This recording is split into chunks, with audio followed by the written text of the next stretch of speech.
Download the AllStar app. Make your picks for UFC fights, challenge your friends, level up and win prizes. Link in description. Get it now. A major flyweight bout on UFC Vegas 93. Outside of the main event is a matchup between Tagir Ulanbekov and Joshua Van. Joshua Van, you know what I mean? He's the first fighter ever from Myanmar to enter the UFC. He is undefeated in the UFC. 10-1 overall, right? Is he not? No, he's not undefeated. No, actually, he's undefeated in the UFC. 3-0. Yeah. In the UFC, he's coming in hot. He has that style where he just comes forward, pressure, and heavy hands, and he could scramble. There's a lot of things that are 6 positive. KO wins. 6 KO wins. He got power. He's only 22 years old. Yeah, as well. young as, man. And Tagir, we know about him. He's from Russia. He's got that background, but he can strike as well. 15-2 record. And he's been in the UFC for a minute. You know, it's been 4 years or so. His first UFC fight was Bruno Silva, unanimous decision win in 2020. There you go. And you know his UFC like career, right? It started, like you said, in 2020, Bruno Silva, and then he beat Alan Nascimento. Split. Both decisions, and then he lost the decision to Tim Elliott. Got the submission against Nate Maness. Cody Durden submitted him. So his last 2 wins are really good wins. Yeah, Nate Cody Maness Durden is is a a good heavy win. hitter. You know, he knocks out fools at heavyweight or flyweight. And Cody Durden, yeah, he's a totally different style, and he goes in there and grapples him and submits him. Durden actually also fought Erlang Lang. Exactly. Looking at that 7 degrees of separation. Yeah, there's only 7 degrees of separation. Is it 6 degrees or 6 5 degrees? 7? Yeah, I don't something know. like that. 6 degrees of Kevin Bacon. We make it up. Yeah. But as we go. Yeah, so like what's odd is Ulanbekov was supposed to fight Alex Perez. Was he? Yes. And then they switched it up. It was Ulanbekov versus Alex Perez and Tiara versus Joshua Van.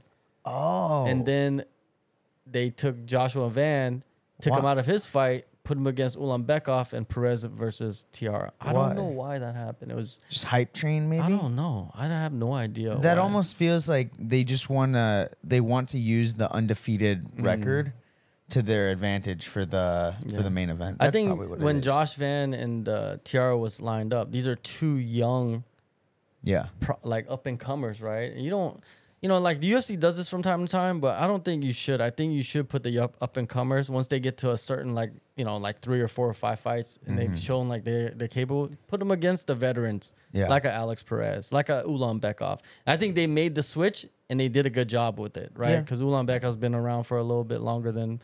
He's Tiara 32, and, Joshua 15-2. Yeah. So when we look at Tagir, 4-1 in the UFC, only lost to Tim Elliott by decision. The dude can fight. Yeah. He has a full skill set. Of course, his ground is much better than his striking because he has 0 knockout wins and 9 submission wins. No losses in submissions. He's only lost decisions, right? Yeah. On the flip side, you got Joshua Van, the Fearless, coming out of Texas. He comes out of 4 Ounce Fight Club, which is a heavy, like boxing-based gym. 1 submission loss. He has 1 submission loss on the regional scene. Fury. Yeah. And then outside of that, man, he's on like a crazy win streak. He's been in some brawls. He's fought a lot. Yeah. He only went pro in 2021. That's what I'm saying. Like the guy is very active. Yeah. That's why like being in like Texas or something is pretty good because you get to fight as much as you can because there's so many promotions around that area. Yeah, man, like he's very impressive. But this is going to be the biggest test. Like Joshua Van, it's kind of like the main event. It's like, is TR ready for the next level? Is Joshua Van ready for the next level? Because Ulanbekov, he's going to be the guy that's going to come in and he's going to want to take it to the ground. Yep. Right? And Joshua Van is going to want to keep it standing and he's going to want to take your head off. And that's what we see in here. There's no secret what the game plan is. Joshua Van is not going to go in there and try to wrestle him. No. Tagir is going to go in there and try to wrestle him more. But you never know what Tagir's game plan will be or how he feels when he enters the octagon, the cage. He might think like, yeah, I'll strike with this guy, which I think if he does, it's a big mistake. Yeah. Because Josh Van, he's tough. Like, you could hit him with the refrigerator and he's not going to go out. He hasn't been in as many wars as well, right? Yeah. Like, well, he's Josh Van? well, Ulanbekov has not. Yeah. But Josh Van, he wants the wars. He wars, Yeah, he wants the wars. Yeah. And I don't know, man. It's hard to pick against Ulanbekov I was gonna stylistically. But I think Josh Van's going to be one of those guys where he's going to put up a good fight. And I could see him knocking out Ulanbekov. But he's got to be able to defend the grappling, like, in an excellent level, right? Like, if he doesn't, Ulanbekov is going to just drain him. I got Ulanbekov in this. I think he's fought really high level, like some really good high level guys in the UFC. His only loss in the UFC is to an OG in the flyweight division and everything. Like, Tim Elliott is a crazy name to have fought, right? And I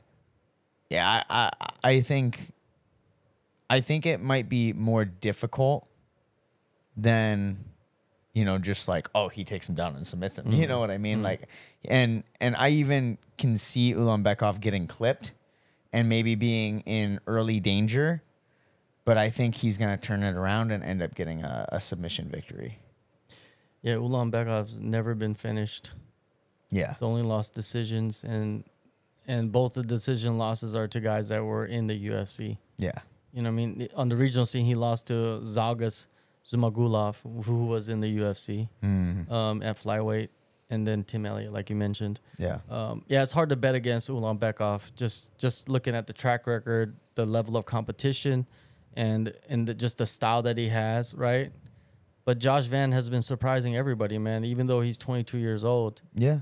And 10 years younger than Ulanbekov. That's crazy. Ulanbekov doesn't look that old, though. You know what I mean? Like, he doesn't look 32, which is good for him. Because he grapples. Yeah, true.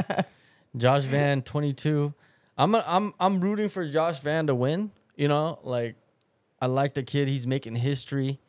But if I'm gonna make like a money pick, yeah, I'll take Ulanbekov. I think Ulanbekov, at this point in his career, there's a 10-year age gap as well. Yeah.